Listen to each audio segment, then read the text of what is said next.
السلام عليكم ورحمة الله وبركاته. كلنتي وناسن مركله مسجد أقصى وحوها قبلدي كوباد رسولك صلى الله عليه وسلم يا صحابتي سولتشي ستين سلادود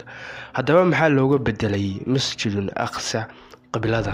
oo lagu bedelay masjidka xaramka ee Makka winislo waan doonayay intaan muuqaalka u gadagalin waxaan ka codsanayaa in muuqaalka la saartid muuqaalada la tagu roonada anagana dhiirigelin bay noo noqonaysaa inkana waxaad noo muujinaysaan inaad channelka marnaba aanad ka caajisine muuqaalka la saar baan ku leeyahay haddaan ugu cusub tahayna nagu soo bir baan ku leeyahay subscribe saar channelka farxad bay noo tahay haddaan nagu soo birtide inkana muuqaalkeena u gadagalno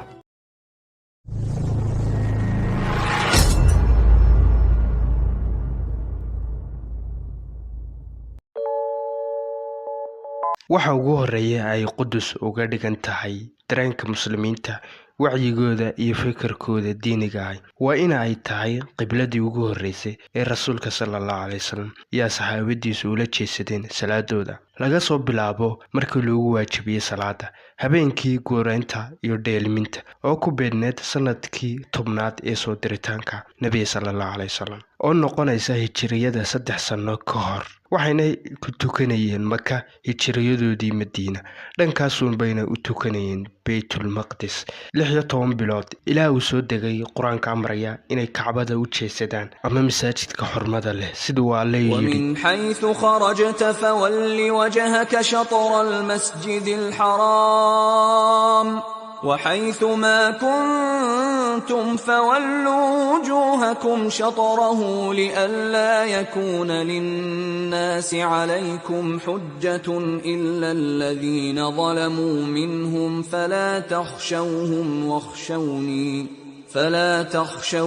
واخشوني ولأتم نعمتي عليكم ولعلكم تهتدون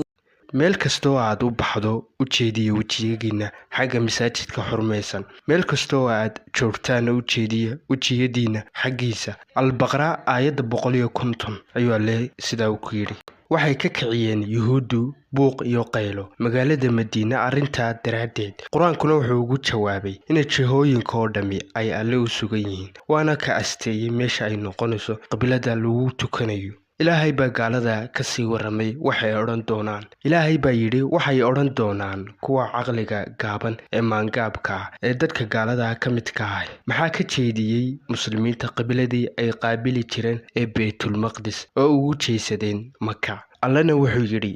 سيقول السفهاء من الناس ما ولاهم عن قبلتهم التي كانوا عليها قل لله المشرق والمغرب يهدي من يشاء إلى صراط مستقيم waxaad ku tiraahdaa qorax ka soo baxa iyo qorax ka dhacaba ilaahay ayaa iskale wuxuuna ku hanuuninaya cidii uu doonayo hilinka toosan waxay oran jireen yuhuudii Madiina joogtay iyo mushrikiintii Carabeed salaada muslimiintu ay tukanayeen sanadahaasi waxay noqotay hal bacaad loo lisay oo way ka dayacantay waayo ma haystaan qibladii saxda ahayd markaasoo alle yiri جعلنا القبلة التي كنت عليها إلا لنعلم من يتبع الرسول ممن ينقلب على عقبيه وإن كانت لكبيرة إلا على الذين هدى